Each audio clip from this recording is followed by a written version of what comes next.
Hello साथियों, welcome to शिक्षा empire. मैं अली आप सभी का स्वागत करता हूं आपके अपने परिवार शिक्षा एम्पायर में। कैसे हैं आप सभी? जल्दी से कमेंट करें, बताएं।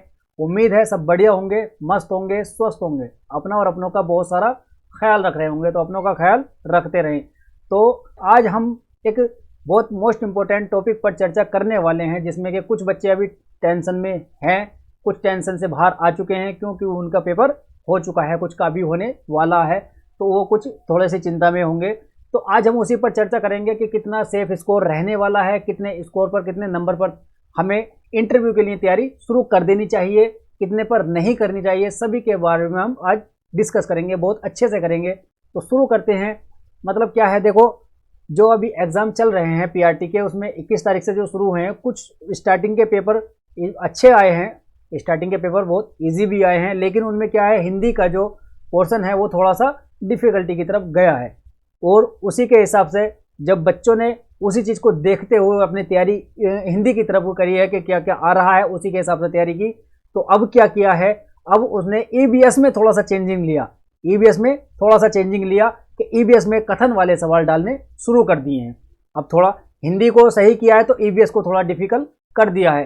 तो इसीलिए मतलब क्या है, थोड़ा सा लेवल बढ़ता भी जा रहा है। जैसे जैसे एग्ज़ाम हो रहे हैं वैसे वैसे ही उसका लेवल भी बढ़ता जा रहा है। तो जाहिर सी बात है कि नॉर्मलाइजेशन तो होना ही होना है, क्योंकि इतने सारे दिनों में पेपर हो रहा है, इतनी सारी शिफ्टों में पेपर हो रहा है, तो जाहिर सी बात है कि नॉर्मलाइजेशन जरूर होगा। ठीक है, तो उसमें क्या है, नंबर ऊपर नीचे भी होते हैं, तो उसमें थोड़ा टेंशन लेने की ज़रूरत नहीं है। तो मतलब पिछले सालों में कितनी मेरिट रही है, कितने पर सेफ स्कोर रहा है, कितने पर सेफ नहीं रहा है, या आने वाले जो समय है हमारा, जो 2023 में आने वाला है, उसमें कितना सेफ स्कोर रहेगा, सभी पॉइंट पर हम आज चर्चा करेंगे। तो ये मैंने कुछ पिछले सालों के जो आने वाली कट ऑफ थी उसके बारे में कुछ मैंने यहाँ डिटेल लिखी है, उसी के अनुसार, उसी के अनुमान लगा करके हम आगे बात करेंगे। ठीक है, क्योंकि अभी कुछ आया नहीं है, सिर्फ हम अभी अनुमान लगा सकते हैं। ठीक है, तो हम बात करेंगे पुराने सालों की, उसी के हिसाब से हम आगे की भी चर्चा करेंगे। तो 2016 का जो पेपर था उसमें जनरल की जो मेरिट लगी थी, जनरल की जो मेरिट थी वो 100 पर लगी थी, 100 पर लगी थी जनरल की। ठीक है, जनरल की 100 पर लगी थी, और ओबीसी की भी 100 पर ही लगी थी। किसकी? 2016 में। ठीक है, लेकिन एससी में क्या हुआ, एससी में आई हमारी 95, एससी में 95 हुआ, और एसटी में 87। ठीक है, इस तरह से थोड़ा घटता रहता है। और जब हम बात करते हैं 2018 की, जब हम बात करते हैं 2018 की, तो उसमें जनरल की मेरिट जो लगी थी वो 95 में लगी थी। क्यों? क्योंकि उसका जो 2016 का जो पेपर था और 2018 का जो पेपर था, 2018 वाले पेपर का लेवल थोड़ा सा बढ़ा हुआ था, थोड़ा सा डिफिकल्ट था, तो इसलिए इसकी थोड़ी मेरिट घटाई गई थी। और ओबीसी की 94 की गई थी, उसी के हिसाब से सारी घटाई गई हैं। ठीक है, उसी के हिसाब से सारी घटाई गई हैं। एक तो देखो, मान यहाँ पर क्या दिक्कत है, ये जो पेपर हुए थे 2016 और 18 में, ये क्या थे, वन डे एग्जाम थे। कितने? वन डे एग्जाम थे। वन डे मतलब एक ही दिन में सारे पेपर, सारी जितने भी बच्चे थे, एक ही दिन में पेपर हुआ था, ऑफलाइन पेपर होता था, तो वहां नॉर्मलाइजेशन की जरूरत नहीं थी, नॉर्मलाइजेशन की जरूरत नहीं थी। तो उसमें क्या है, मेरिट सेम बनी। और यहाँ आज क्या है कि कई दिनों में पेपर हो रहा है, तो इसमें नॉर्मलाइजेशन जरूरी है, नॉर्मलाइजेशन होगा। तो अभी क्या है, एक चीज और है यहाँ। पहली चीज तो क्या हो गई कि वन डे एग्जाम था, दूसरी चीज क्या है यहाँ, पहली चीज हो गई वन डे एग्जाम, दूसरी चीज क्या है, दूसरी चीज होगी हमारी, पहले जो टोटल था, टोटल कितना था, 150 टोटल मार्क्स, टोटल क्वेश्चन थे 150, लेकिन इस बार क्या है, इस बार है 180। कितने हैं? 180। तो अंतर तो आना ही है, अंतर तो आना ही है। क्यों? पहले 150 में से आ रही थी मेरिट, कितने, 100 नंबर पर, तो एक आज क्या है, 180 है, तो 180 में से कितने पर आएगी, 180 में से कितने पर आएगी। तो यहां तुम थोड़ा सा इसको ध्यान में देखो। 2016 की, ये मैं इसको आगे ले रहा हूं अगले पेज पर। ठीक है, इसको देखो 2016 में क्या है, 2018 में क्या है। ठीक है, इसको नोट कर लो, अगले पेज पर मैं थोड़ा सा समझाता हूं इसके बारे में। ठीक है, इसको नोट कर लो। देखो यहां देखते हैं, थोड़ा चीजों को थोड़ा डिटेल में समझते हैं। कैसे? देखो पहले क्या था, पहले क्या, दो चीज देखने, यहां पर दो चीज देखने को मिल रही है। पहले एक तो बड़ी चीज क्या थी कि 150 का टोटल था, पहले 150 का टोटल था, सब बड़ी चीज ये। दूसरी क्या थी, दूसरा क्या था, वन डे एग्जाम था। क्या, वन डे एग्जाम होता था, एक ही दिन में सारे पेपर हो जाने थे। इस बार क्या है, इस बार क्या है, इस बार 180 का टोटल है, ठीक है, 180 का टोटल है। और डिफरेंट डे में, क्या डिफरेंट डेज में पेपर तुम्हारा हो रहा है। तो क्या यहां पहली चीज तो है, यहां नॉर्मलाइजेशन। क्या है, नॉर्मलाइजेशन, ठीक है, पहली चीज है नॉर्मलाइजेशन। और दूसरा क्या है, दूसरा बड़ी चीज है 180।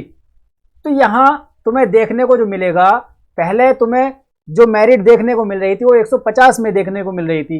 अभी क्या है, अभी यहां पर तुम्हें देखने को मिल रही है 180 से। तो जाहिर सी बात है नंबर को जो कट ऑफ जाएगी वो थोड़ी सी हैवी जाएगी। हम बात कर रहे हैं इंटरव्यू के लिए जो कट ऑफ लगती है, ओवरऑल की नहीं कर रहे हैं हम, ठीक है। अभी हम यहां शुरू कर रहे हैं, बस जो हमारा अभी पेपर हो रहा है, हमारे इंटरव्यू के लिए एलिजिबल होंगे या नहीं, कितना सेफ स्कोर होगा इंटरव्यू के लिए, उसकी बात हम कर रहे हैं, ठीक है। तो 180 में से तुम्हारा टोटल कितना जाने वाला है वो देखो जरा। मान के चलो हम जनरल की बात करते हैं यहां, जनरल की, किसकी, जनरल की। तो जनरल की जब हम बात करेंगे तो पहले 100 था, मान के चलो यहां से ज्यादा 120 तो मानकर ही चलो। कितने, 120 से कम शायद ही आ जाए। अगर 120 से कम कट ऑफ आ जाए तो बहुत अच्छी किस्मत समझना, लेकिन इस बार नहीं लगता कि 120 से कम पर कट ऑफ जाने वाली है। जनरल की हम यहां बात कर रहे हैं, उसी के अनुसार देखो ओबीसी और जनरल की लगभग बराबर रहती है। ओबीसी और जनरल की लगभग बराबर रहती है। अभी पीछे देखा था ना, 100 नंबर पर जनरल थी, 100 नंबर पर ही ओबीएस थी 2016 वाले में, ठीक है। और 2018 वाले में 95 और 94, एक नंबर का अंतर, तो लगभग बराबर रहती है, ठीक है। तो ज्यादा अंतर मत समझना। और जो एससी और एसटी होते हैं इनके थोड़े सा ज्यादा घट जाता है। तो हम बात कर रहे हैं यहाँ जनरल की। तो 120 प्लस तो मानकर ही चलना तुम, ठीक है।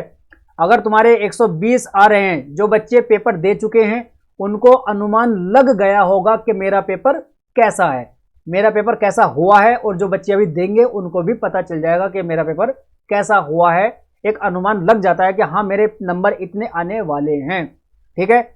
अगर तुम्हारे 120 प्लस आ रहे हैं तो तुम बिल्कुल सेफ स्कोर में हो, तुम इंटरव्यू की तैयारी कर सकते हो। जो थोड़े ऊपर नीचे भी हैं, 110 115 इतने भी हैं ना, वो भी अपने इंटरव्यू की तैयारी कर सकते हैं। क्यों, देखो हम क्या है, बच्चा एक लर्नर ही होता है। जब एग्जाम तुम दे रहे हो तो लर्नर ही हो भी, है ना, अधिगम करता ही हो। अगर तुम थोड़ी चीजें ज्यादा सीख लोगे, अगर ज्यादा सीख लोगे तो क्या दिक्कत है, दिक्कत नहीं आने की ना कहीं भी। अगर तुम मान के चलो इंटरव्यू की तैयारी कर लोगे, अगर तुम्हारे 110 नंबर आ रहे हैं, तुम्हारे 110 नंबर बन रहे हैं, अगर अच्छी बात है, मैं चाहता हूं कि लग जाए इतने पर मेरिट, अगर अच्छी बात है लग गई तो क्या करोगे फिर बताओ, फिर तो परेशानी ही होगे ना यार। सोचोगे यार काश मैं उस टाइम कर लेता, काश मैं उस टाइम तैयारी कर लेता तो अब फायदे में रहता। मतलब तैयारी कर सकते हो तुम यार, थोड़ी चीजें ज्यादा गहराई में पढ़ोगे आगे को काम देंगी, आगे को काम देंगी ना। अभी जैसे कि अगर मान के चलो इसमें नहीं हो रहा तुम्हारा, अगर तुम इंटरव्यू के लिए चीजें पढ़ लोगे तो बहुत से एग्जाम है, जिस स्टेट से तुम होगे, स्टेट एग्जाम होते हैं, उसमें तुम्हारे काम आएंगे। चीजें तो सब वही है ना, एनसीईआरटी पढ़ोगे तुम, डिटेल में पढ़ोगे, बहुत सी चीजें डिटेल में पढ़ोगे, एनसीईआरटी पढ़ोगे, हर एक चीज को डिटेल में जाओगे तो चीजें यार तुम्हारी चीजें क्लियर होंगी, बहुत सी चीज तुम्हारी अच्छे से और याद हो जाएंगी, आगे वो जो काम आएंगी। अगर यहाँ काम नहीं आ रही, क्योंकि ज्ञान कभी भी बेकार नहीं जाता है। अगर तुमने ज्ञान कहीं से लिया है तो वो कहीं ना कहीं, अगर जिस चीज के लिए तुमने लिया है वहां तुम्हारा यूज नहीं हो रहा है तो वो कहीं ना कहीं उपयोग उसका हो जाएगा जरूर, लेकिन ऐसा नहीं है कि वो खराब जाएगा, ठीक है। नॉलेज कभी बेकार नहीं जाती है, कहीं ना कहीं वो काम आ जाती है। तो 110 भी अगर तुम्हारे आ रहे हैं, 115 भी आ रहे हैं, अगर 110 प्लस भी जा रहे हो तुम, 115 प्लस भी जा रहे हो तो अपनी तैयारी कर सकते हो। 120 प्लस है तो तुम मान के चलोगे सेफ स्कोर में हो, ठीक है। पिछला 100 था, आपके 20 बढ़ जाएंगे, 25 हो जाएंगे, मान के चलो तुम अगर 120 के आसपास भी हो तो तैयारी कर सकते हो, ठीक है। तो उसमें क्या है, बहुत सी चीज़ें होंगी, डिटेल में तुम्हें पढ़ना होगा, फिर डेमो के लिए भी तुम्हें पढ़ना होगा, खाली इंटरव्यू के लिए नहीं, डेमो के हिसाब से पढ़ना, क्योंकि हमें तुम वहाँ पढ़ाना भी है, हमें वहाँ पढ़ाना भी है, तो उसी हिसाब से हमें अपनी प्रिपरेशन करनी है। ठीक है, तो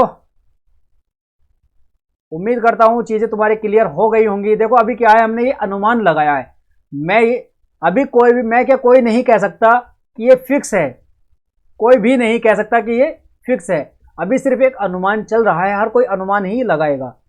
और एक चीज़ है, देखो शुरू में जो एग्ज़ाम हो रहे थे वो थोड़े ठीक थे लेवल उनका, लेकिन अब ज़्यादा जैसे एग्ज़ाम हो रहे हैं उनका लेवल बढ़ता जा रहा है, क्योंकि कथन वाले सवाल आते हैं। कथन वाले सवालों में क्या होता है पता, कथन का लेवल जो संख्या बढ़ाई गई है उसमें क्या होता है, कथन वाले सवाल को जब तुम पढ़ते हो, पढ़ने के बाद में हर एक ऑप्शन तुम्हें ऐसा लगता है कि यार ये भी हो सकता है, ये भी हो सकता है, तो उसमें क्या कन्फ्यूज़न ज़्यादा होता है।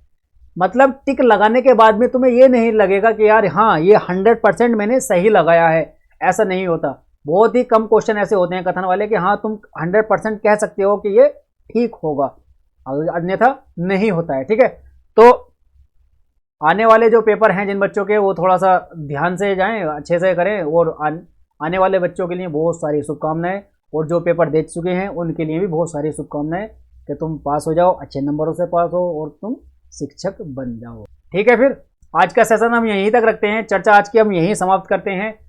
उम्मीद करता हूँ बहुत बढ़िया से तुम्हारा पेपर जा रहे होंगे, जो आने वाले बच्चे हैं उनके लिए भी बहुत अच्छे से पेपर जाएंगे, उनके भी मैं ऐसी आशा करता हूँ। ठीक है, तो मिलते हैं फिर अगले सेशन में, तब तक के लिए हंसते रहें, मुस्कुराते रहें, अपना और अपनों का बहुत सारा ख्याल रखें। धन्यवाद, टेक केयर, जय हिंद।